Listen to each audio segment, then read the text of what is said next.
2차 세계대전 이후 전 세계에서 유일하게 한국만이 수십 년 동안 실체의 적이 있었던 국가이다. 그리고 그 실체의 적은 핵무기를 갖고 있다.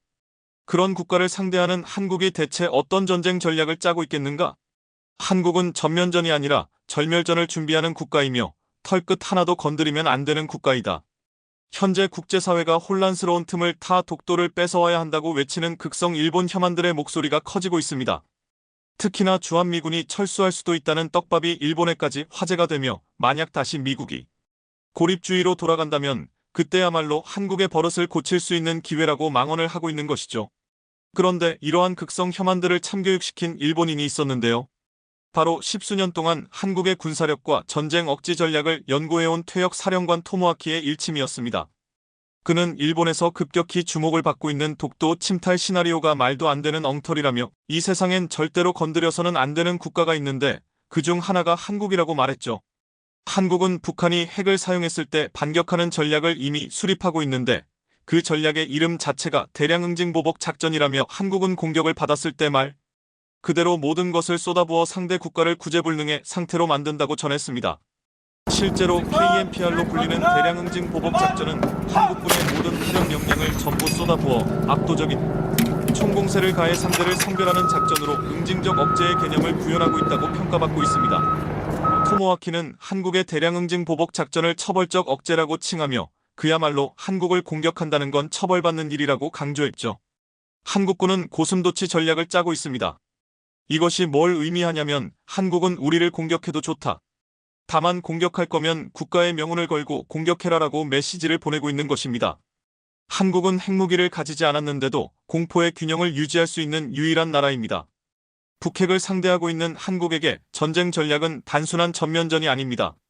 내가 죽더라도 너도 반드시 죽일 것이라는 전면전을 준비하고 있다는 겁니다. 패권을 노리는 군사 강대국들조차 한국을 공격하면 팔과 다리를 하나씩 내어줄 각오를 해야 합니다. 그것이 바로 한국이라는 국가입니다. 토모아키는 한국군이 극단적인 형태의 전면전을 준비하고 있다는 것을 설명하며 이를 잘 보여주는 것이 한국의 예비군이라고 말하기도 했는데요. 그는 한국 예비군의 전투력은 전 세계 5손가락 안에 들 것이라며 이렇게 말했습니다. 한국이라는 나라가 어떤 나라인가? 실체의 적성국인 북한이라는 존재와 지속적으로 마찰을 빚고 있는 주변국들, 즉 가상의 적을 근처에 두고 있는 나라이다. 따라서 한국인들은 엄격한 국가 안보의식을 가지고 있다. 한국의 예비군들이 어느 정도냐면 자신들의 주특기 임무를 수행할 수 있는 능력이 출중하고 심지어 전차를 포함한 국군의 핵심 전력을 실용적으로 운용할 수 있는 능력을 가지고 있다. 도심 속에서 길을 걷고 있는 평범한 한국인이 전차를 운용할 수 있다고 상상해봐라. 이건 미친 것이다. 군대의 다양한 전력을 이용하여 싸울 수 있다는 것은 정말로 막강한 것이다. 나는 아무리 긴 시간 동안 군대에 간다고 하더라도 몸이 기억한다는 것은 결코 쉬운 일이 아닐 텐데 어떻게 한국인들은 쉽게 해낼까라는 의문을 가졌었다. 한국에 대해 연구하고 끊임없이 고민해본 결과 한국인들이 다른 이유는 특별한 안보의식을 갖고 있기 때문이다. 그런데 토모아키는 한국이 미친 나라인 이유는 여기서 끝이 아니라며 예비군보다 더 상식을 벗어난 것이 바로 한국의 민방위라고 말했는데요. 다른 나라에도 민방위와 비슷한 개념의 시스템이 있어서 뭐가 놀랍냐는 의문이 따를 수도 있지만 토모아키는 한국의 민방위는 다른 나라들과 궤를 달리한다고 평가했습니다. 왜냐하면 통상적으로 민방위란 적국의 침략이나 천재지변 등으로 인명과 재산에 입을 피해를 최소한으로 방지하고자 민간인들에 의해서 실시되는 비군사적인 국토방위 인재들이라고 말하는데 사실상 이 역할을 실제로 구현할 수 있는 민방위는 한국만이 유일하다는 것입니다. 한국인들은 국가 자체도 섬멸전, 절멸전을 준비하고 있는데 한국인들조차도 특유의 끈끈한 민족성 그리고 2번 다시 나라를 뺏기지 않을 것이라는 열망 때문에 어떠한 어려움도 이겨낼 수 있다는 것이죠. 토모아키는 일본 혐한들에게 꼭 봐야 할 영상이 있다며 루프탑 코리안을 언급했습니다. 한국과 전쟁을 하고 싶다는 이들에게 전하고 싶다. 루프탑 코리아라고 들어봤는가? 1992년 미국 캘리포니아주 로스앤젤레스에서는 이른바 LA 폭동이 일어났다. 당시 미국 국민들은 패닉에 빠져 있었고 겁에 질려 있었다. 그런데 세탁소와 편의점을 운영하던 한국인들이 들고 일어나자 모든 상황이 달라졌다. 한국인들은 힘을 모아 우리가 스스로 지켜야 한다는 강인한 정신력으로 무장했고 매우 짧은 시간에 지휘체계까지 만들어 작전을 펼치는 규격의 전투 능력을 보여줬다. 그들은 한치의 망설임도 없었고 총기와 탄약을 들고 지붕 위로 올라가서 폭도들과 공성전을 벌였다. 결국 겁에 질린 적들을 달아나게 하는 데 성공했다. 한국인들이 얼마나 타고난 전투 본능과 정신력을 가지고 있는지 이해할 수 있겠는가? 실제로 당시 미국에서도 이를 전국적으로 보도하며 한국인들의 전투력에 대해 집중 조명했는데요. 예측 불허한 시가전에서 이 정도의 전투력을 구사할 수 있는 건 오직 한국뿐이다라고 전하기도 했습니다. 따라서 토모하키는 한국의 전쟁 전략 자체도 절멸전을 준비하고 있는데 여기에다 전시 상황에서 가용할 수 있는 최대 인원이 600만 명이고 이들의 전투 능력과 정신력을 감안하면 말 그대로 총력전에 최적화되어 있는 나라가 한국이라고 언급한 것이죠. 그렇다면 일본 혐한들은 이를 보고 어떤 반응을 보였을까요? 일본 오치군사 커뮤니티의 댓글 반응을 보면 현실을 부정하기도 하고 한국과 절대 싸우지 말자라고 강조하며 이렇게 말했습니다. 만약 단순 국지전을 넘어 절멸전 급전면전으로 진행된다면 한국군이 화력적인 면에서 압도적으로 유리하다. 그렇기에 한국 입장에선 해안선 방어를 집중시키며 일본의 함선이나 일본 본토의 핵심 산업구역 및 경제구역을 집중적으로 타격할 것이다. 일본은 꼼짝없이 복구 불가능한 피해를 입을 것이다. 한국을 건드리지 않으면 된다. 한국은 이미 헌법에서부터 침략적 전쟁을 부정하고 있는 나라다. 무턱대고 일본을 공격한다를 선택하면 헌법을 무시하는 일이 되지 않겠는가? 평화헌법에 따라 일본 또한 침략전쟁을 수행하는 것은 역시나 자국 헌법을 어기는 것이다. 한국과 전쟁할 일 없으니 걱정하지 말자. 많은 사람들이 한국을 점령할 수 있다고 말하는데 애초에 일본은 한국을 점령하고 유지할 능력이 없다. 생각을 해봐라. 한국의 수도권은 도쿄 광역권에 지지 않는 아파트 그라드일 뿐더러 수도권의 인구 또한 한국 인구의 절반이기에 자위대가 상륙한다 한들 수십만 단위로는 택도 없다. 애초에 육상자위대가 한반도에 상륙한다고 하더라도 부산이나 대구에서만 적어도 수십만 이상의 사상자가 발생할 것이다. 한국 육군의 파워를 모두가 알고 있지 않은가? 한군 부대의 병력의 20% 정도가 사망 부상자일 때 그 부대는 전투불능 판정을 받는데 이 정도 규모면 사실상 대재앙이 될 것이다. 걱정하지 말자. 일본이 선을 넘지 않으면 두 국가 간의 싸움이 일어날 일도 없을 것이며 일어난다 한들 그 누구도 승리하진 못할 것이다. 양국의 기본적인 국력을 고려했을 때 한쪽이 완전히 상대국을 압도한다고 보기는 어려우며 이에 따라 서로에 대한 완전한 승리는 이끌어내기 힘들다. 한국도 일본을 섬멸시키려면 모든 것을 걸어야 하는데 그러지는 않을 것이다. 일본과 한국은 서로의 무역 의존도가 많이 높은 편이다. 삼성전자가 수많은 일본 중소기업을 먹여 살린다는 말도 있다. 실제로 한국의 대일 무역 적자는 일본 중소기업의 부품이나 소재가 상당 부분 차지하고 있다. 지리적으로만 봐도 한국은 아시아로 통하는 허브 지점이고 일본은 태평양으로 나가는 열도이다. 더군다나 한일 간의 경제 교류 문제만 보더라도 전쟁이 단기간이건 장기간이건 극복할 수 없는 타격이 간다. 어떤 이유에서든지 한국과 싸울 필요가 없다는 것이다. 상호 경제 의존도가 10%가 넘어가는 양국 간에 현실상 경제적으로 큰 타격이 갈 수밖에 없다. 대표적인 예시로 2019년에 한일 무역 분쟁이 터졌을 때 먼저 한국에게 경제 제재를 건 일본은 피해가 없었나? 물론 한국도 피해가 적지는 않았겠지만 한국에 수출하며 먹고 살던 일본 기업들이 아우성을 쳤고 심지어 몇몇 일본 기업들은 아예 한국으로 공장을 이전하는 등 일본 역시 엄청난 타격을 받았다. 한일 양국이 전쟁을 벌이면 어느 나라가 이기든 결국 동아시아에서의 중로의 독주를 막을 만한 세력이 약해진다. 현재 중국, 러시아가 동북아에서 함부로 못하는 건 미국의 영향력과 군사력도 있지만 미국의 동맹국인 한국과 일본의 국력이 중국의 군사력 팽창을 억제할 수 있는 수준인 점이 바로 그 이유가 되기도 한다. 그 때문에 억제를 넘어서 중국의 팽창 독주를 견제할 세력 형성으로 미국이 한미일 연합체제를 확립하려고 애쓰는 것이다. 국제사회가 혼란스러운 틈을 타 독도를 빼짜던 기세는 어디 갔는지 수구리 모드로 변한 혐한들의 모습이었는데요. 앞으로도 한국이 그 어떤 국가도 건들 수 없는 국가로 계속해서 향해 나가길 바랍니다. 최근 우리 방산업계가 역대급 로켓 배송으로 폴란드의 전투기 납품을 완료하면서 뛰어난 기술과 더불어 놀라운 생산 역량으로 또다시 놀라게 만들었습니다. 폴란드에선 FA-50을 마치 극빈 대접하듯 뜨거운 환영과 한국의 감사의 인사를 연일 전하고 있는데요. 여기에 더해 한국은 이렇게나 빠른 FA-50 생산 기술로 최근 우리 공군의 TA-50 블로기를 배치하는 놀라운 속도와 능력을 보여주며 경쟁력을 입증시켰습니다. 이런 상황을 아는지 최근 중국이 우리 방공식별구역 카디지를 무단 침범하며 도발을 감행했지만 엄청나게 큰 코를 다쳤다고 하는데요. 중국의 맞불 조치를 한 이례적인 한국의 대응에 깜짝 놀란 중국이 주랭랑을 쳤다는데 자세히 알아보겠습니다. KAI가 폴란드와 수출 계약을 체결한 지 1년 3개월 만에 폴란드형 FA-50GF 경전투기 12대 납품을 성공적으로 완료하는 등 역대급 속도의 폴란드로부터 폭풍 감사 인사를 받고 있습니다.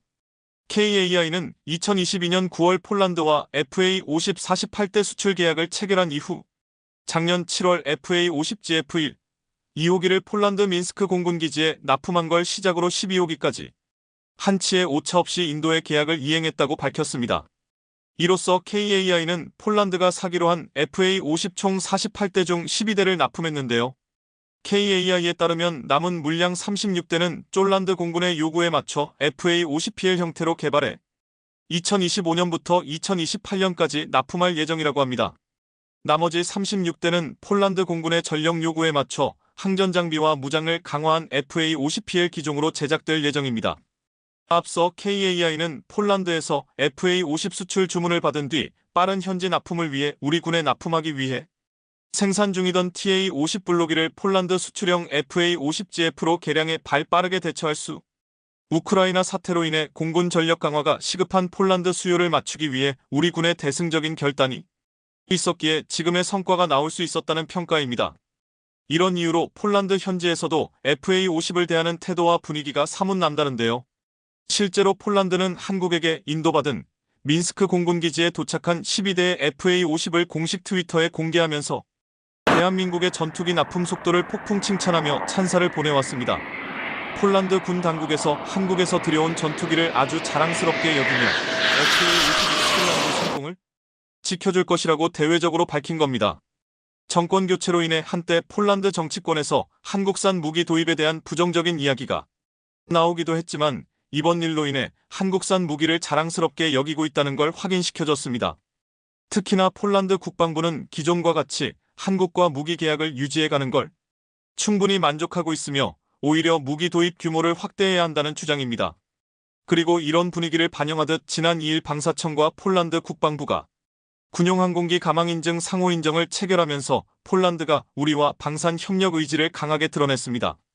가망인증은 항공기가 비행 안전성에 문제가 없는지 검증하고 이를 정보기관에서 인증하는 것을 의미하며 상호인정은 우리 정부가 인증한 국산 항공기의 비행 안전성을 상대국이 인정한다는 뜻으로 폴란드의 한국산 전투기에 대한 신뢰가 엿보입니다. 방사청에 따르면 폴란드 국방부와 긴밀한 방산협력 관계와 깊은 신뢰를 기반으로 작년 6월 상호인정 절차 착수를 합의한 뒤 현장 실사 및 대면 회의를 진행했었는데요. 그 결과 일반적으로 걸리는 상호인정 절차 기간이 3분의 1 수준으로 앞당겨져 6개월 만에 초스피드로 체결을 완료했습니다. 이렇듯 이번에 폴란드와 상호인정을 체결하면서 한국은 폴란드에 수출한 FA-50 48대 뿐만 아니라 앞으로도 항공기 분야 사업에서 보증을 받은 것과 다름없게 됐습니다. 폴란드를 놀라게 할 정도로 빠르게 FA-50을 납품한 KAI는 이런 놀라운 생산 기술로 최근 우리 공군의 TA-50 블라크 1을 전격 배치하며 다시 한번 전 세계 방산업계를 놀라게 했습니다. 전투기 조종사들의 전술 임무 훈련기인 TA-50의 성능 개량 버전이 우리 공군에 처음으로 도입된 겁니다. 방사청은 지난달 28일 전투 입문용 훈련기인 TA-50 블라크 2 1호기를 우리 군에 납품했다고 밝혔습니다.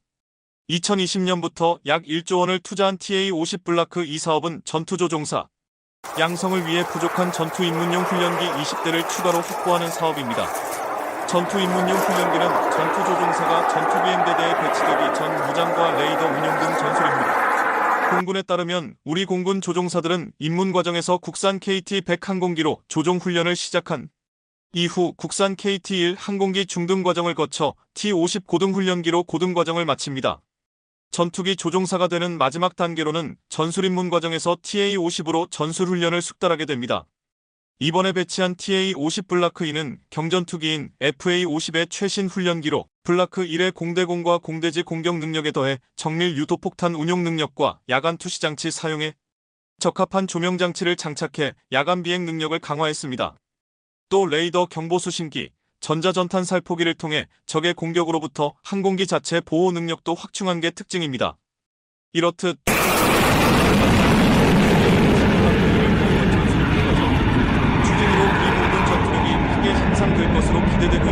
상황인데요.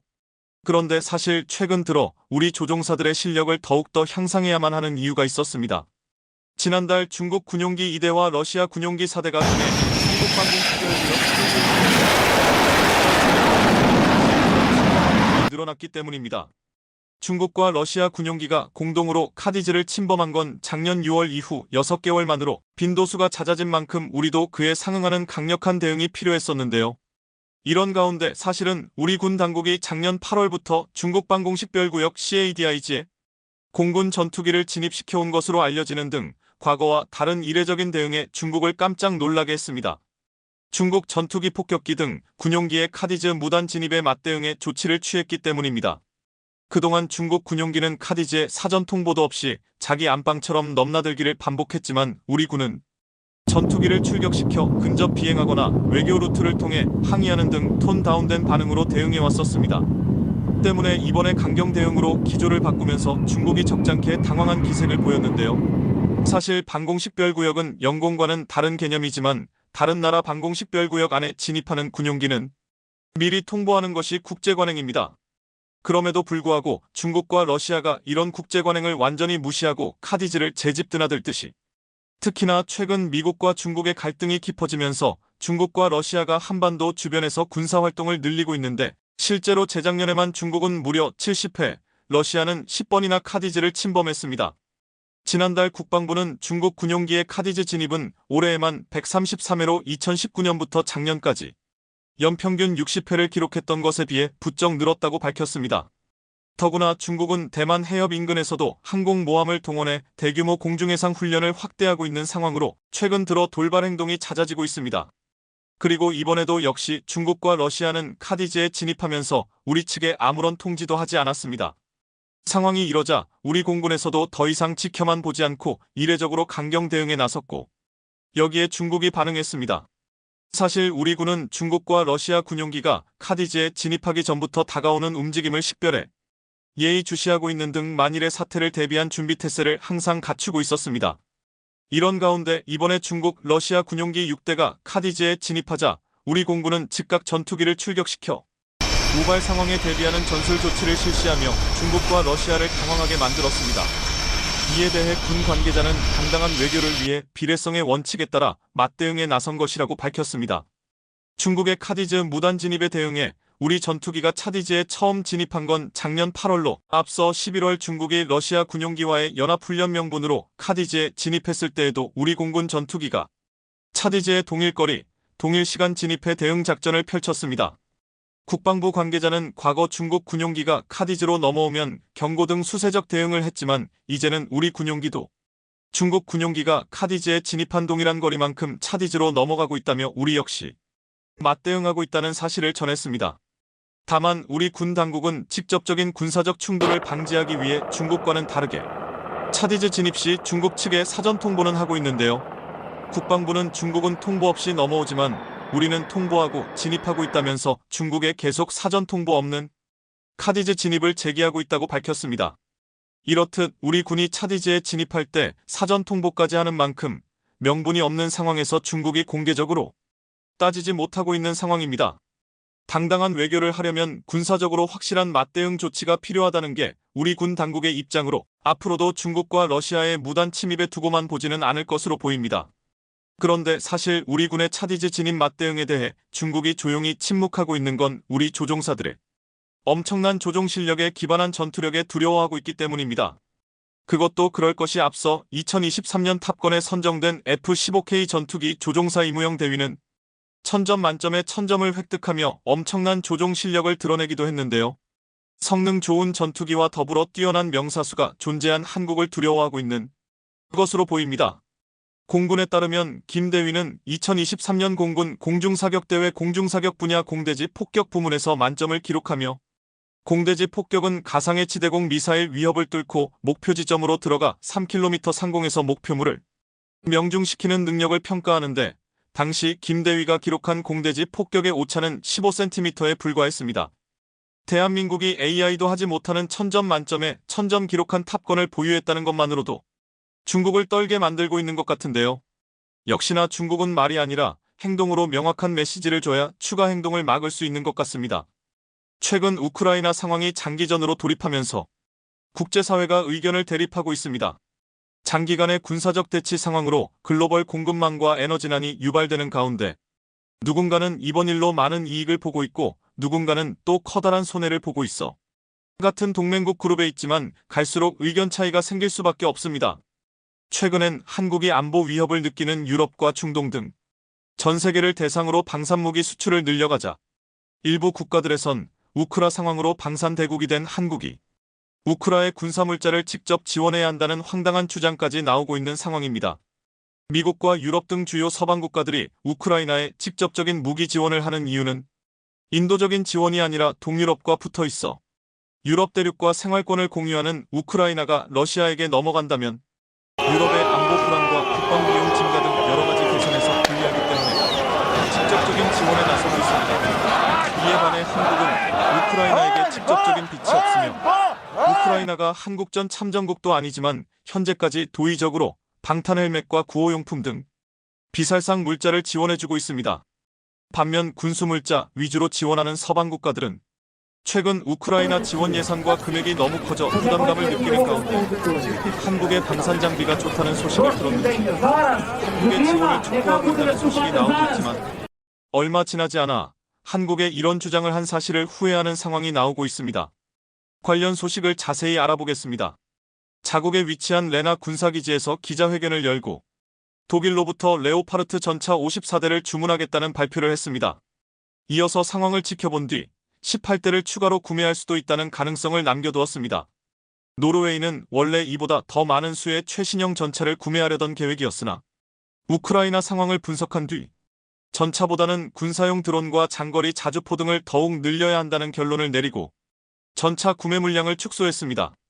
노르웨이 차세대 전차 사업에서 막판까지 독일과 함께 경쟁하던 우리나라의 K2 흑표 전차는 아쉽게 고배를 마셨지만 독일제 레오파르트가 선정되는 과정에서 실질적인 전차의 성능과는 관계없는 다양한 요소들이 반영된 것으로 드러나 전차의 성능을 직접 시험평가한 노르웨이 군 당국은 K2 흑표를 선정하지 못해 상당히 아쉽다는 입장을 내비치고 있다는 소식입니다. 노르웨이의 요나스 층리는 독일 전차를 구매하겠다는 발표를 하면서 동시에 독일과의 관계를 더욱 강화하는 계기가 될 것이라고 언급한 만큼 유럽연합과 나토의 핵심 국가인 독일의 정치적 영향력이 레오파르트 구매 결정에 큰 영향을 줬다는 분석입니다. 무엇보다 노르웨이 군 당국은 독일 전차보다 한국의 흑표가 가격도 훨씬 저렴해 같은 예산으로 더욱 많은 물량 공급이 가능하며 어떤 상황에서도 안정적인 기동성을 보장하고 현재 노르웨이군이 한국의 K9 자주포와 시너지가 좋은 방산무기는 K2 흑표가 가장 적합하다는 의견을 냈습니다. 물론 독일제 레오파르트 역시 흑표와 마찬가지로 세계 최정상급의 성능을 자랑하는 전차이지만 유일하게 단점으로 작용하는 차이점이 있습니다. 빠르고 정확한 납기가 불투명하다는 것입니다. 노르웨이는 독일산 전차가 2026년을 시작으로 2031년까지 단계적으로 인도될 예정이라고 밝혔지만 독일 현지의 레오파르트 제조 사정을 알고 있는 관계자들은 현실적으로 이런 납기가 어렵다는 의견을 내고 있습니다. 얼마 전 폴란드에서 한국산 전차를 대량 구매한 이유도 독일 전차가 비싼 것도 있지만 생산량 부족과 납기 지연이 가장 큰 원인으로 작용했다는 것이 원인으로 지목됐을 정도입니다. 그만큼 독일과 정치적인 관계를 고려해 언제 받을지도 모르는 전차를 주문한 노르웨이는 한동안 전차 전력에 공백이 생길 우려가 나오고 있습니다. 다만 한편으로는 흑표의 노르웨이 수주 실패가 오히려 긍정적인 요소로 작용할 수 있는 상황입니다. 먼저 국내 방산업계 관계자들은 지난 2년 가까이 노르웨이가 몇 대 안 되는 도입 물량을 가지고 K2 흑표와 레오파르트를 저울질하면서 수많은 검증 시험을 요구했고 한국은 이에 응했습니다. 그런데 노르웨이의 예상보다 K2 흑표에 대한 시험 결과가 좋게 나오니 지난 1년간 K2 흑표 도입 협상을 저충교역으로 진행하자며 NSM 대한미사일과 흑표를 맞바꾸거나 아니면 노르웨이산 고등어와 흑표를 바꾸자는 제안을 하기도 했습니다. 이미 한국은 장거리 지대함 미사일 개발을 완료해 실전 배치를 앞두고 있는 만큼 노르웨이와의 수지 타산이 맞지 않는 절충교역을 할 필요가 없었고 다른 국가와의 협상에서 안 좋은 선례를 남길 우려가 있었습니다. 게다가 한국이 유럽 내 자주포 시장을 평정하고 동유럽 군사무기 시장을 장악해 나가자 유럽연합과 나토를 주도하는 독일이 한국을 견제하고 있는 것으로 보입니다. 이번 노르웨이 전차 사업 결과를 보아도 그렇고 현지의 독일 언론사들은 일제히 세계 무기 수출 4위를 눈앞에 두고 있는 한국이 이번 우크라이나 상황에 가장 많은 반사 이익을 보았다며 도의적으로 우크라이나에 대한 무기 지원에 나서야 한다는 주장이 나오고 있습니다. 하지만 한국 측에서 이에 동의할 수 없는 이유가 있습니다. 먼저 한국의 무기 수출은 현재 생산량이 턱없이 부족한 미국과 독일 등 기존 방산 강국들이 공급난에 빠져 있는 상황에 유럽의 안보를 지켜주기 위한 단비 같은 존재가 되었는데, 이는 전 세계 유일한 분단 국가인 한국이 외부 세력의 국방과 안보를 맡기지 않고 자주국방을 이루기 위해 끊임없이 군사기술 연구개발에 투자한 결과입니다. 무엇보다 한국이 경제적으로 어렵던 시절부터 이뤄낸 자주국방의 결과물이 지금 우리나라를 지키고 있는 자주포와 전차병력, 잠수함과 전투기, 엄청난 화력의 미사일입니다. 한국의 이런 세계 정상급 첨단 전략 자산은 세계에서 가장 빠르게 가장 많이 만들 수 있습니다. 대표적으로 우리나라가 현재 운용 중인 K9 자주포의 경우 미국의 자주포 1500대와 중국의 자주포 2200대보다 훨씬 많은 3040대를 운용하고 있을 정도로 굉장히 작은 땅에서 엄청난 대수의 자주포를 굴리고 있습니다. 3000대가 넘는 자주포를 전부 관리하기 위해선 매년 실전 같은 훈련으로 즉각적인 전투 투입 준비가 되어 있는 것은 물론 수리와 유지 관리 등 지속적인 정비가 필수적이며 생산 능력 또한 갖춰야 합니다. 한국은 유럽의 국가들이 평화 속에서 안일해진 국방력으로 변해가던 와중에도 주변의 강대국들에게 둘러싸여 긴장의 끈을 놓을 수 없는 상황이었기에 이런 생산력을 가질 수밖에 없습니다. 또한 북한과 중국을 비롯한 안보 위험 요소가 있기에 항상 대비하고 있어야 하는데, 한국의 국방 물자를 무상으로 지원한다면 가장 좋아하게 될 것은 북한과 중국이 될 것이고, 북한도 안보 불안을 가져올 수 있어 우크라이나 군사무기 지원은 무리라는 입장입니다. 그리고 한국이 군사무기 지원을 하게 되면 독일과 같은 유럽 국가들이 경제적으로 부담을 덜게 됩니다. 현재 독일은 자국 내 포탄과 탄약이 부족할 정도로 우크라이나에 지원을 하고 있는데, 한국이 지원에 합세하면 잠시 숨을 돌리고 자국 생산 물량 확보에 여유가 생긴다는 것입니다. 즉 한국이 국방력과 경제적으로 손해를 보는 만큼 제3국가들이 이익을 보는 것입니다. 게다가 국제적인 분위기 상으로 미국과 유럽 등 서방 세계와 러시아 측이 지속적인 종결 협상을 진행하는 것으로 보여 한국이 섣부른 판단을 하면 국제적으로 낙동강 오리알 신세가 될 수도 있다는 우려도 있습니다. 근본적으로 이번 사태의 원인인 러시아의 확장을 유럽연합 측에서 미리 막지 못한 이유는 지난 수십 년간 러시아산 에너지에 의존하는 정책인 노르트 스트림 프로젝트가 진행되었기 때문입니다. 독일의 메르켈 총리가 집권하면서부터 독일 주도로 러시아산 석유와 천연가스를 파이프라인을 통해 운송받자는 계획을 세웠고, 그 결과 독일과 유럽은 러시아산 에너지에 자국 에너지 80%를 의존하는 역사적인 오판을 했습니다. 유럽 대부분의 국가들은 나토에 속해 있고, 나토의 핵심은 러시아를 군사적으로 견제하는 것인데, 군사적 대척점에 있는 러시아에게 국가의 에너지 주권을 내어주게 된 것이 러시아가 유럽 영향권 안에서 마음대로 할 수 있는 자유이용권을 준 것과도 같습니다. 푸틴 역시 사태 초반에 유럽이 우크라이나를 지원한다면 유럽으로 가는 천연가스와 석유를 끊을 것이란 엄포를 놓은 것만 보아도 이번 일의 근본적인 원인 제공은 유럽이 했다는 것입니다. 결과적으로 러시아를 막지 못한 유럽으로 인해 전 세계적인 에너지 가격 폭등이 일어났으며 군사적 충돌로 여러 국가가 손해를 보고 있는데, 왜 이제 와서 한국에게 방산물자를 지원하라는 것인지 납득할 수 없는 상황입니다. 한국은 이미 주변의 강대국들로 자주국방을 하기에도 부족하며 현재 빠르게 납기할 수 있는 유일한 군사장비인 한국산 장비가 탐난다면 정당한 가격과 대가를 지불하고 구매해야 할 것이며, 무상지원과 같은 무리한 요구는 지양해야 합니다. 최근에 나토 사무총장도 한국에 방문하여 나토와 유럽 국가들이 자신들의 힘만으로 우크라이나를 지원하는 데 많이 부족하다며 한국 정부를 향해 군수물자 지원을 촉구했다는 사실이 미국 월스트리트 저널에 의해서 알려졌습니다. 그런데 나토와 유럽의 요구사항을 듣다간 한국은 또 다른 지정학적인 위기를 맞이할 수도 있습니다. 한국의 군방력 공백이 생길 가능성은 물론이고, 북한과 인접하고 있는 러시아 측이 한국에 대한 조치로 북한을 지원한다면 한국에 대한 군사적 위기가 증폭될 수 있다는 것입니다. 만약 이런 상황이 되어도 유럽에서 책임질 가능성도 매우 낮습니다. 따라서 한국은 군사무기를 직접적으로 지원하기보다는 방탄 헬멧이나 의료용 군수물자 등을 지원하는 방향이 좋을 것입니다. 이번 노르웨이 전차 사업의 흑표가 아니라 레오파르트가 선정됐지만 노르웨이가 차세대 주력 전차를 시험하는 과정에서 2배 가까이 저렴한 흑표가 성능적으로 레오파르트를 압도하는 부분도 있어 전 세계의 흑표의 우수성을 알리게 되는 계기가 된 것은 물론이고 노르웨이 군 당국은 흑표를 원했지만 정치권에서 독일과의 관계를 고려해 전차를 선정한 것으로 오히려 다른 국가에서 K2 흑표를 선정할 때 성능과 기술력만큼은 레오파르트와 비벼볼 만한 압도적인 전차로 인식하게 되었습니다. 따라서 앞으로 더욱 커져갈 글로벌 전차 시장에 흑표가 더 좋은 성과를 낼 가능성이 높아지고 있습니다.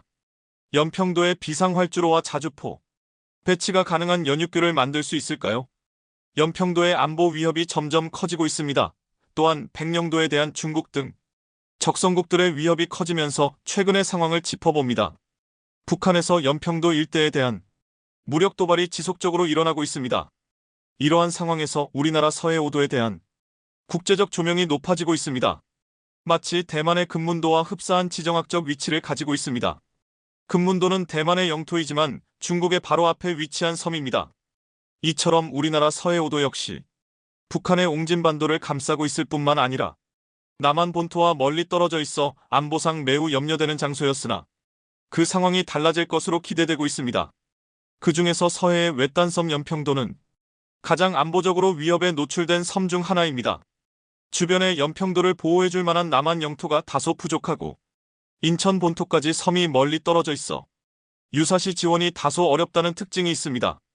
북한 측으로부터 지속적인 안보 위협에 노출되어 우려가 생기고 있는 것입니다. 게다가 휴전선 이남에 위치하고 있고 우리나라 번지가 등록되어 있던 합박도도 최근 북한이 무력 점거하여 각종 포대 및 군사시설을 구축하면서 사태는 더욱 좋지 않게 되고 있습니다.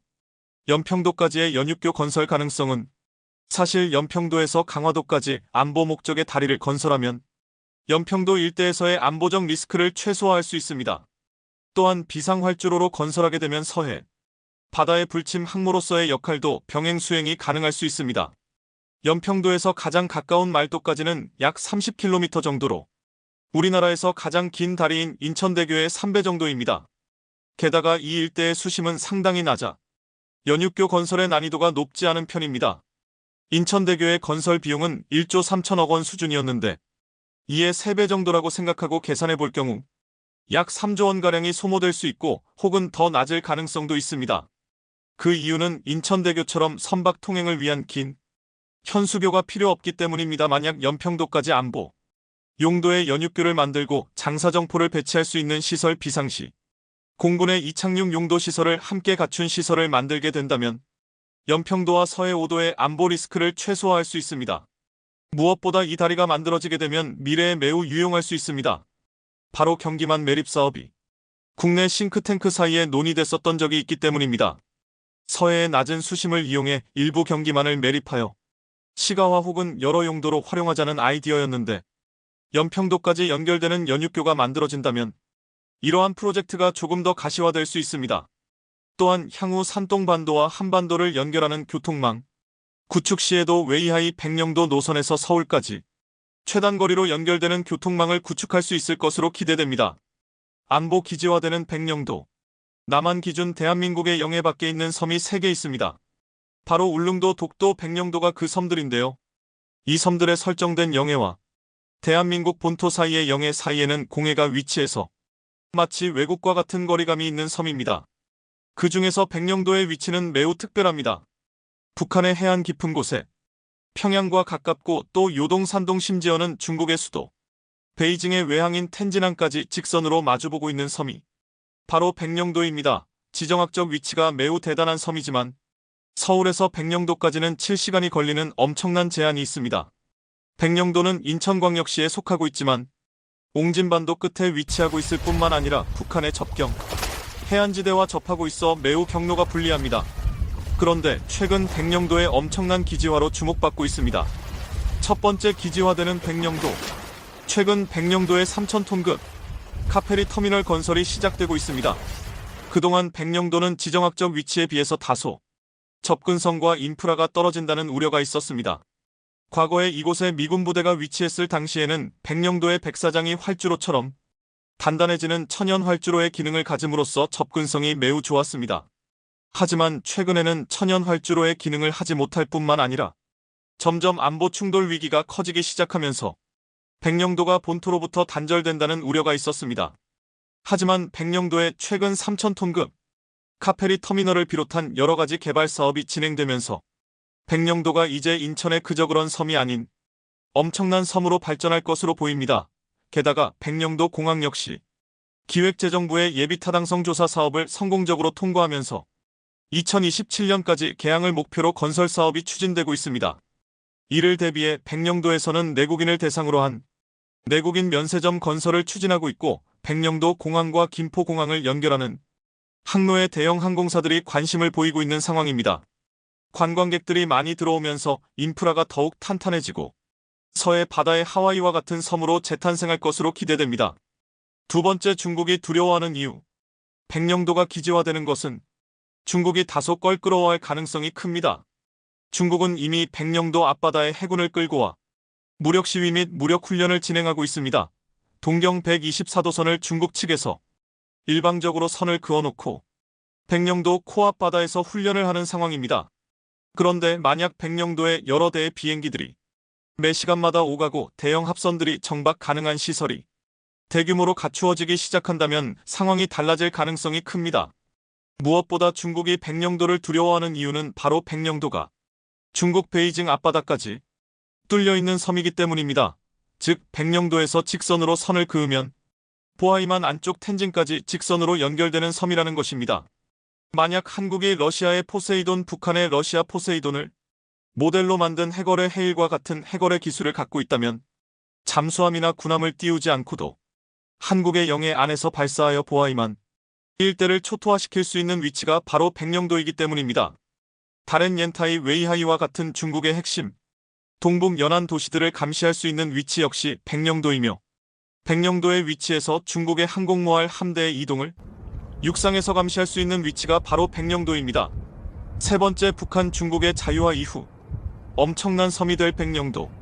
주목받는 점은 백령도가 지금은 안보의 거점이 되겠지만 향후에는 남북한의 통일, 중국의 자유화가 일어날 경우 백령도의 지정학적 가치가 엄청나게 오른다는 것입니다. 바로 백령도와 산동반도를 연결하는 해저 기찻길이 연결될 것입니다. 그렇게 되면 우리나라 부산항이나 평택항, 인천항 터미널에서 중국의 물류를 처리해 기차로 백령도를 통해 중국 대륙으로 실어나를 가능성이 있습니다. 백령도가 산동반도와 터널로 연결된다면 백령도는 마치 여의도 같은 물류 허브이자 금융 허브와 같은 섬처럼 발전할 가능성을 생각해 볼 수 있습니다. 이상으로 연평도와 백령도의 최근 안보 상황과 그에 따른 발전 가능성에 대해 살펴보았습니다. 연평도의 비상활주로 및 자주포 배치가 가능한 연육교 건설과 백령도의 지정학적 중요성 증대는 이 지역의 안보와 경제에 큰 영향을 미칠 것입니다. 또한 남북한의 통일과 중국의 자유화 가능성이 현실화될 경우 이들 지역은 국제적으로 중요한 전략적 위치를 차지할 것으로 기대됩니다. 이러한 변화가 가져올 국제적 경제적 영향에 대해 지속적인 관심과 심도 있는 분석이 필요할 것입니다. 대한민국이 선진국으로 진입하면서 세계 많은 개발도상국들 사이에서는 한국이 귀감으로 자리 잡고 있는데요. 심지어 경제뿐만 아니라 군사 분야에서 대한민국을 멘토로 삼고 그대로 따라하려는 국가도 늘어나고 있는 상황입니다. 특히 필리핀은 그야말로 대한민국의 무기 체계로 필리핀군을 도배 중이라고 해도 과언이 아닙니다. 현재 필리핀은 대한민국의 제식 소총인 K-21 소총과 K-12 다목적 기관총, K-15 경기관총 등을 대량으로 수입하고 있는데요. 또한 개인화기뿐만 아니라 대한민국 육군이 K-136 구룡 다연장 로켓 18문을 무상으로 공유하자 아예 필리핀 최초 로켓 포병 부대를 창설해버리기까지 했습니다. 그런데 여기서 끝이 아닙니다. 필리핀에서 수입한 대한민국의 FA-50은 정밀 폭격 임무에서 엄청난 전과를 올리며 필리핀 공군의 핵심 축으로 자리 잡았을 정도입니다. 이 정도면 일부 군사 전문가들이 왜 필리핀군을 작은 한국군이라고 부르고 있는지 이해가 되는데요. 그런데 사실 알고 보면 필리핀군의 MADIN KUREA 사랑은 오랜 전통이나 마찬가지입니다. 필리핀은 여러 개의 섬으로 이루어진 나라이기 때문에 다른 어떤 전력보다 해군력이 가장 중요합니다. 그래서 필리핀은 오래전부터 대한민국의 전투함을 전폭적으로 도입하고 있습니다. 대표적으로 필리핀 해군이 보유한 전력 중 최강의 전투함인 호세 리잘급 호위함이 바로 대한민국의 대구급 호위함을 우리 방산업체가 개량한 버전입니다. 뿐만 아니라 필리핀 해군의 주 전력인 콜라드 얍급 초계함은 대한민국이 포항급 초계함을 퇴역시키며 무상으로 공유한 전투함인데요. 이 정도면 필리핀 해군의 절반은 대한민국이 만들었다고 해도 무리는 아닐 것입니다. 심지어 필리핀은 대한민국이 1995년, 1998년, 2006년 총 3차례에 걸쳐 공유한 참수리급 고속정을 아직도 연안 수비의 핵심 전력으로 사용하고 있습니다. 무기 공열한 퇴역한 무기를 공짜 혹은 형식적인 금액만 받고 필요한 국가에 넘기는 방식을 말하는데요. 실제로 대한민국은 한 척당 고작 100달러에 참수리급 고속정을 공유하는 대신 외교적 이득을 챙겼습니다. 많은 매체에서 세종대왕급 이지스함만 알려져서 그렇지 우리 연안에서 가장 많이 활약하는 게 바로 고속정입니다. 그 중에서도 참수리급 고속정은 대한민국 해군에서도 주요 전력으로 자리 잡고 있는데요. 현재 우리 해군이 무려 105척이나 보유했을 정도로 해상안보의 핵심 전력입니다. 그도 그럴 게 참수리급 고속정은 우리가 보유한 구축함이나 초계함, 호위함에 비해 무장도 적고 항속거리도 짧지만 그만큼 속도가 빨라 대한민국의 근해와 연안 수호에는 절대적인 활용성을 갖추고 있습니다. 즉 대형 전투함들에 비해 돌발 상황에 즉각적인 대응이 가능하다는 것인데요. 오죽하면 고속정 전력을 대한민국 해군의 창끝이라고 부를 정도입니다. 그리고 당연히 이런 고속정 전력이 부족하다면 북한이나 중국 해군이 치고 빠지기식 전략을 구사했을 때 대응 한번 못해보고 구경만 해야 하는 끔찍한 사건이 벌어질 수도 있습니다. 다시 한번 적성국에 우리 국토를 유린당하는 치욕을 맛봐야 하는 것인데요. 이건 절대 억측이라거나 과한 걱정이 아닙니다. 이미 중국 해군의 북해함대는 대한민국 서해를 향해 뱃머리를 정조준하고 있습니다. 실제로 불과 작년만 해도 중국 경비함이 백령도 40km 인근 공해까지 접근하며 무력 시위를 자행한 사건이 있었습니다. 심지어 이 경비함은 공해상에 잠깐 발만 담갔다 돌아간 게 아니라 대한민국 해군이 전투함을 급파할 때까지 우리를 위협하다가 그제야 회항했습니다. 이건 명백하게 중국이 우리 서해를 야금야금 갉아먹고 있다는 증거입니다. 영해는 지상과 다르게 따로 국경선을 긋는 게 불가능하기 때문에 중국 해군이 대한민국과 중국의 공해상에서 활동하기 시작한다면 우리는 맞서 싸우거나 중국의 뜻대로 영해의 국경선을 다시 긋는 것 말고는 방법이 없습니다. 즉 중국이 이처럼 우리의 명예를 침범하는 것 자체를 처음부터 차단해야 한다는 것이죠. 그런데 중국의 생각은 우리와는 다른 것 같습니다. 그야말로 눈 뜨고 코 베인다는 말이 딱 어울리는데요. 실제로 중국은 이런 배째라는 식으로 자국의 영해를 넓혀가며 주변의 여러 국가와 무력 분쟁을 일으키고 있습니다. 특히 중국 해군의 고속정이 상당한 위협입니다. 물론 호시탐탐 침략 기회만 엿보고 있는 구축함과 항공모함도 문제지만 이처럼 막대한 위력의 전투함은 무력 과시용 전략 무기에 지나지 않습니다. 자칫 잘못하면 무력 도발이 아니라 전면전까지 벌어질 수 있기 때문인데요. 그런데 고속정은 좀 다릅니다. 중국 해군의 고속정은 애초에 군함 특성상 무장이 간소한 편이고 언제든 국지 도발 행동을 자행해도 외교적 압박감이 덜합니다. 이 때문에 중국은 타국의 영해를 야금야금 먹을 때 이 고속정을 많이 사용합니다. 게다가 전 세계 모든 나라가 자신들의 발밑이라고 생각하는 중국은 다른 나라의 해상 전력에 대해서는 압박감이라고는 생각하지도 않고 무시로 일관하기 일쑤입니다. 그러니 더욱더 막 나갈 수밖에 없는데요. 실제로 중국의 폐악질에 가장 많이 동원되고 있는 군함이 바로 22형 미사일 고속정입니다. 남중국해에 대한 영향력을 키우고 있는 중국은 최근 필리핀의 마닐라 인근 배타적 경제 수역에서 22형 미사일 고속정 2대를 이용해 필리핀 민간 선박을 위협하는 만행을 저질렀습니다. 마치 필리핀이 속한 남중국해가 자기네들 바다라는 듯 어이없는 행동인데요. 당연히 필리핀으로서는 피가 거꾸로 솟을 만큼 충격적인 무력 도발이었습니다.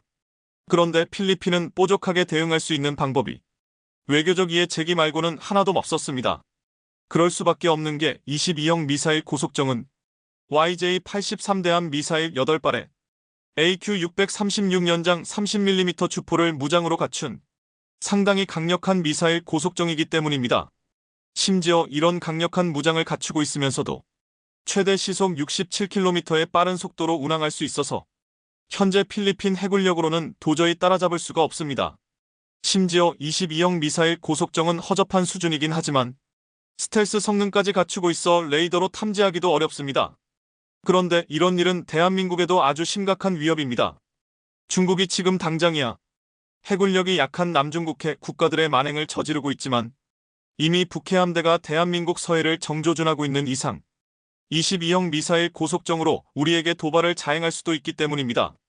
게다가 멀리 갈 것도 없이 당장 북한만 봐도 대형 군함보다 초계함과 고속함이 해군의 주력을 이루고 있는데요.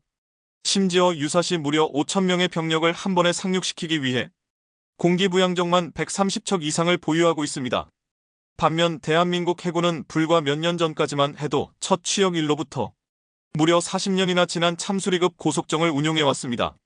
물론 참수리급 고속정만으로도 북한의 고속정과 공기부양정 정도는 충분히 방어할 수 있지만 문제는 그 이상 발생할 적성국의 해군 전력입니다.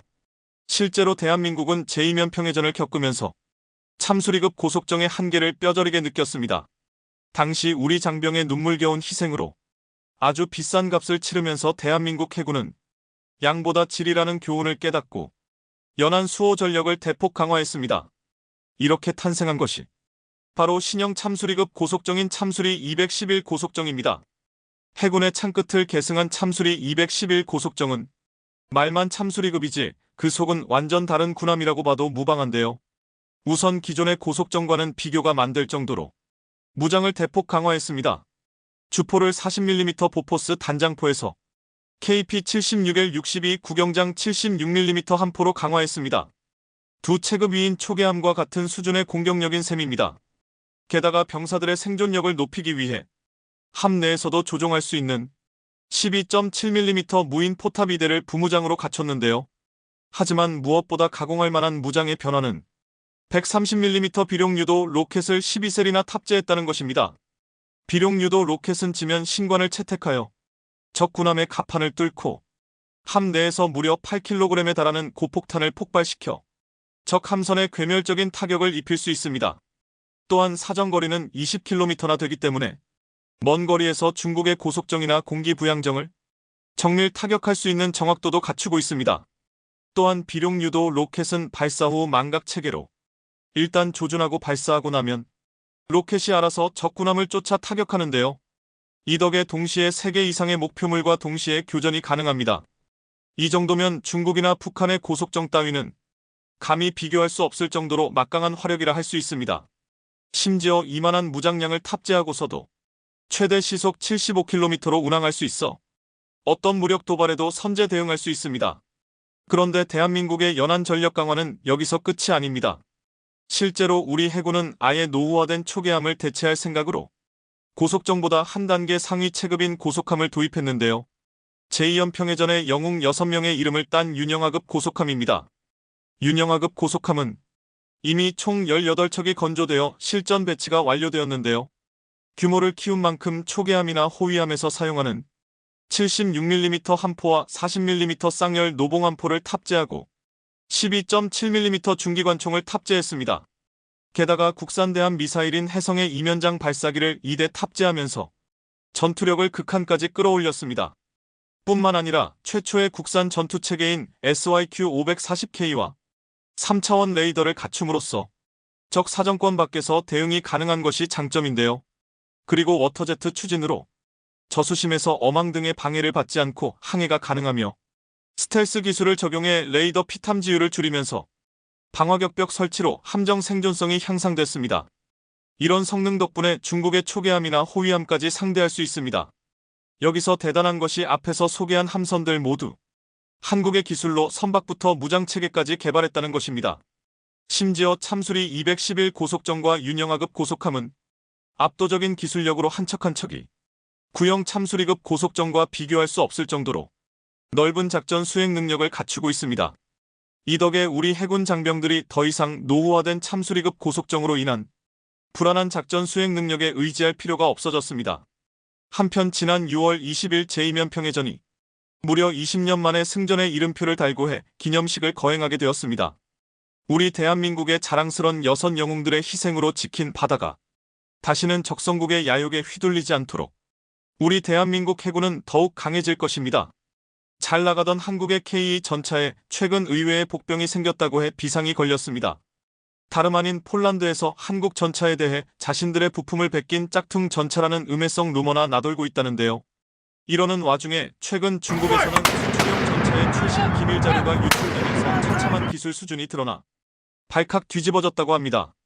과연 중국이 기뻐할 일이 한국에 불어닥치고 있는지, 한국은 이 위기를 어떻게 극복할 것인지 K 전차를 둘러싼 상황에 대해 자세히 알아보겠습니다. 한국 방산 효자 품목인 K 전차가 폴란드와 루마니아에서 또 한 번의 러브콜이 쏟아지고 있다는 소식입니다. 폴란드의 경우 앞서 현대로템과 체결한 2차 실행 계약으로 인해 KPL 전차 180대를 추가 도입을 고려하고 있으며 루마니아 역시 비슷한 상황인데요. 앞서 4일 폴란드 군사 전문가 야로스와프 볼스키는 SNS를 통해 비공식 루트에 따르면 폴란드 정부가 KPL 전차 180대를 추가 주문을 계획하고 있다고 귀띔했습니다. 이 소식을 전한 그는 사실 과거에 한국산 무기에 대해 혹평을 하면서 부정적인 이슈를 퍼뜨리기도 했지만 폴란드 정부 자문위원을 맡고 있기에 신뢰도가 매우 높은 상황입니다. 이와 더불어 해당 소식이 전해진 날 한화시스템이 쫄란드와 K 전차 180대에 2,600억 원 규모의 달하는 사격 통제 시스템을 공급하는 계약을 맺었다는 소식을 밝히며 팩트였다는 걸 방증했습니다. 사격 통제 시스템은 전차의 두뇌로 불리며 사격 통제 컴퓨터 포수 및 전차장 조준 경전 시기 동제판, 열상 잠망경 레이저 경고 장치 등으로 구성됩니다. 특히 사격 통제 컴퓨터는 포탑 내부의 주변 장치들과 연동해 포포탑 조준경 제어, 탄도 계산, 자동 추적 기능을 주행해 화력 체계를 통제하고 미사일에 대한 기민한 대응으로 전차의 생존성을, 특히나 폴란드 KPL에 탑재될 한화 시스템의 사격 통제 시스템은 기존의 문제점을 보완한 업그레이드 버전으로 강력한 공격 능력으로 폴란드의 요구를 충족시킬 건으로 보입니다. 실제로 기존의 K는 전차의 눈으로 불리는 조준경으로 2세대 1차원 배열 열상 검출기를 이용했었지만 화질이 안 좋고 시야각이 좁다는 단점이 있었습니다. 또한 사격 직후 조준경 화면이 출력이 떨어지는 등 노이즈와 블랙아웃 현상이 발생하는 단점이 존재했습니다. 이러한 문제점을 개선하기 위해 1차원에서 2차원 배열 열상 검출기로 바꾸고 전자광학 장비와 전자 부품도 새롭게 설계했다고 하는데요. 이 때문에 앞서 이용했던 것보다 더욱더 뛰어난 조준경을 확보함으로써 K 전차의 눈이 훨씬 더 예리해졌다고 합니다. 사실 한국은 전자공학 기술에서 선두에 있는 만큼 사격 통제 시스템 분야에서도 에이브람스, 레오파르트 2 등과 견주어 봐도 비교가 되지 않을 정도로 높은 경쟁력을 확보하고 있던 상태입니다. 이런 가운데 폴란드형 KPL에 탑재될 업그레이드 사항이 추가로 더 있다는 소식이 들려오면서 폴란드의 마음을 훔치고 있습니다. 실제로 HD 현대인프라코어는 출력 1500마력, 배기량 27리터 12기동 트윈 터보 디젤 엔진을 K 전차에 공급하기로 했는데 이를 위해 사업비만 1,500억 원을 투입한다고 합니다. 이를 통해 엔진 생산 시설을 구축하는 한편 연구개발 설비에 투자해 한국 방산의 진가를 드러내겠다는 전략입니다. 이뿐 아니라 HD 현대인프라코어는 차세대 K 전차에 탑재될 1800마력급 엔진을 개발의 중량을 크게 줄이는 등 장비 개량을 끊임없이 착수해 기동성을 대폭 강화하겠다는 전략도 이렇듯 K 전차는 경량화와 강력한 공격 능력으로 폴란드와 루마니아의 요구사항을 충분히 충족시키면서 열렬히 환영을 받을 것으로 보이는데요. 그런데 최근 내년부터 K 전차의 국산 파워팩이 탑재되면서 K 국산화의 마지막 남은 퍼즐이 맞춰질 거라는 소식이 전해졌습니다. K 탑재를 위한 국산 파워팩 변속기 시험이 내년 8월까지 진행될 예정인 가운데 해당 테스트가 무사히 끝나면 내년 계획된 K 4차 양산과 더불어 폴란드 수출 물량에도 탑재될 수 있을 것으로 보입니다. 파워팩은 엔진과 변속기의 결합체로 전차를 움직이는 심장에 흔히 비유됩니다. K 전차는 2003년 개발이 처음 추진될 때만 해도 외산 파워팩을 탑재한 전차로 계획됐으나 2005년 파워팩까지 국산화하는 방향으로 계획이 선회했는데요. 전차는 포장도로, 산지 등 험로의 주파 능력까지 갖춰야 하고 극한의 환경에서도 가동 능력이 보장돼야 하는 만큼 파워팩의 중요성이 크지만 이를 외산에 의존한다면 정비의 적시성을 담보하기가 어렵다는 게 국산화의 이유였습니다. 그러나 방산 강국 독일도 1500마력급 파워팩 개발에 종전 이후 13년이 걸린 만큼 우리가 이를 10년 안에 개발할 수 있겠냐는 우려의 목소리가 있었습니다. 하지만 HD 현대인프라코어의 엔진이 2015년 개발이 마무리돼 K의 23차 양산 물량에 탑재됐고 이제 변속기의 내구도 평가만 남은 겁니다. 방산업계에서는 이번에야말로 완전한 100% 국산화가 이루어질 수 있을 거라고 보고 있는데 실제로 그간 결함으로 지적되어 왔던 변속기의 기술적 문제가 완전히 해결됐기 때문입니다. 그런데 최근 폴란드 내에서 군사 전문가들이 K 전차를 깎아내리려는 정황이 포착돼 엄청난 논란이 물거졌었습니다. 지난 6일 폴란드의 한 네티즌은 SNS에 K의 훈련용 반응장갑 교보제 도면을 업로드하면서 K에 탑재되는 반응장갑이 폴란드산을 본따 만들었다는 증거라고 주장하는 등 어처구니 없는 일이 있었습니다. 심지어 폴란드 내에서 국가안보실 자문위원을 맡고 있는 한 군사 전문가가 이에 반응의 유언비어를 급속도로 확산시키고 있는 중이었습니다. 실제로 폴란드 군사 전문가 야로스와프 볼스키는 SNS에 폴란드와 한국의 반응장갑을 비교하는 사진을 업로드하며 한국은 폴란드로부터 빼돌린 물건을 이름만 변경해 폴란드에 판매하려 하고 있다는 억지 주장을 펼쳤습니다. 문제는 이런 말도 안 되는 주장에 대해 폴란드 네티즌들이 반응하며 동조하고 있다는 건데 일부 폴란드 네티즌은 한국을 향한 비난을 서슴지 않았습니다. 폴란드 군사 전문가는 반응장갑 체결 방식을 가져왔다고 주장하고 있는데 알고 보니 반응장갑의 몰트와 너트 구조를 사용한 방식이 자신들과 같다며 한국의 K가 폴란드 부품을 배긴 짝퉁 전차라는 주장을 펼친 겁니다. 그런데 사실 반응장갑은 어떤 소재를 사용했는지가 가장 중요한 요소로 고정 방식을 어떻게 했냐는 건 그런데 이마저도 꼼꼼히 보면 폴란드 주장과 달리 고정 방식도 완전히 틀리다는 사실을 발견할 수 있습니다. 2013년 ADD에서 특허 출원한 반응장갑 모듈 고정 방식을 보면 몰트와 너트가 사용된다는 사실을 빼면 폴란드와 완전히 다른 구조라는 걸 단번에 파악할 수 있습니다. 다시 말해서 이는 명백한 거짓 정보이며 어떻게든 한국산 무기를 음해하려는 폴란드 일부 세력들의 검은 속내를 파악할 수 있는 단초로 보입니다. 그렇지만 한국은 폴란드와의 방산 협력을 위해 이런 루머에 단호하게 대응해 나가야 할 필요성이 있어 보입니다. 그런데 사실 폴란드에서 온갖 수단과 방법을 가리지 않고 한국의 전차를 음해한다고 해도 그 노력이 하나도 통하지 않을 거라는 걸 장담할 수 있는데요. 구체적으로 가시화되고 있는 한국 전차의 미래 모습을 보고 듣기만 해도 폴란드가 구매하지 않고서는 못 베길 실정이기 때문입니다. 최근 러시아와 우크라이나 전쟁을 보면 첨단 유도 미사일에 의해 탱크를 비롯한 지상 장비 수천 대가 파괴됐는데 지상무기 위협이 되는 적외선, 레이저 유도에 대응하기 위한 다중대역 스텔스 기술 구현이 중요해졌다는 걸 알 수 있습니다. 이런 이유로 한국은 다중대역 스텔스 기술을 전차에 접목시킬 구상을 하고 있는데요. 얼마 전 국내 연구진이 적외선과 밀리미터파 탐지를 피할 수 있는 소재를 개발해 12인치 형태의 웨이퍼에 적용하는 것까지 성공했는데 이 기술을 32분의 1로 축소한 모형 탱크에 적용해 스텔스 적외선 탐지에서 벗어나는 걸 확인했습니다. 이뿐 아니라 전차가 자체적으로 정찰 드론을 운용해 비가 시선에 있는 위험 요소를 대전차 미사일로 제거할 수 있는 탐지 능력을 강화시킨다는 계획도 있습니다.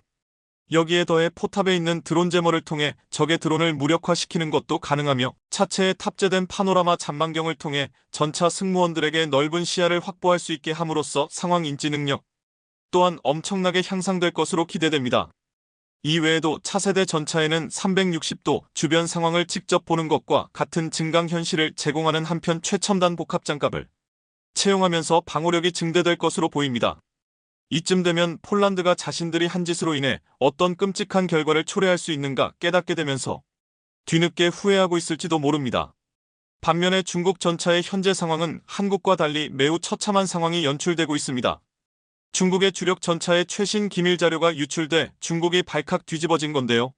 지난 11일 주요 외신에 따르면 태국이 도입을 결정한 중국의 수출용 전차 VT4 기술 자료가 유출돼 중국산 전차의 심각한 성능 저하 문제가 도마 위에 올랐습니다. 해당 사건은 온라인 전쟁 시뮬레이션 게임 어선더의 온라인 커뮤니티 게시판에서 시작됐는데 해당 게임 유저들이 게임 내에 등장하는 중국산 전차 VT4 성능에 대해 열띤 토론을 벌이다 한 게임 유저가 VT4 기밀 자료를 올렸다고 합니다. 공개된 자료에 따르면 전차의 성능은 그야말로 처참했는데 중국의 GPT-98 125mm 철강포는 포신 수명이 서방의 동급 전차보다 3분의 1에 해당되는 500발인 것으로 알려졌습니다. GPT-98포는 중국이 과거 러시아의 EA-46M 활강포 기술 자료를 우크라이나에서 훔쳐본 따서 만든 것으로 현재 중국군 주력 전차포로 전해집니다. 중국은 해당 주포가 세계 최고 수준의 명중률과 더불어 포구 초속을 달성한 고성능 주포라고 주장했었는데 이번에 완전히 거짓말이었다는 사실이 들통난 겁니다. 반면에 GPT-98에 원래 모델인 EA46M은 최대 1200발의 수명을 가진 것으로 알려지면서 중국이 얼마나 능력이 없으면 그대로 베끼는 것도 제대로 하지 못한다는 걸 알 수 있게 했는데요. 이뿐 아니라 GPT-98의 포구 초석과 명중률에도 반드시 문제가 있을 거라는 지적에 설득력이 더해지면서 복제도 못하는 중국제 무기의 처참한 현실을 낱낱이 보여줬습니다. 어떻게 하면 복제품이 더 낮은 성능을 제공할 수 있는지 의문이 들면서 그것 또한 중국만의 노하우일지도, 한국의 미래 전차 모습을 중국이 일부 보기라도 한다면 까무러칠 수 있을 것으로 보입니다.